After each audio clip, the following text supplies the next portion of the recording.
am Akintaro Olaoluwa Moses. I wrote and directed the movie titled The Replacements. The movie titled The Replacements is a movie that is urging everyone to retrace our step back to God.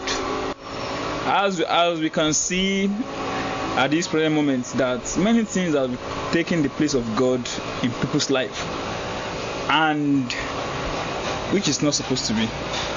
Therefore, the movie title Replacement is a movie that is charging us and urging us to go back to God, and anything that you have replaced God with in our hearts, we should change it, because God should be the number one in everything we are doing.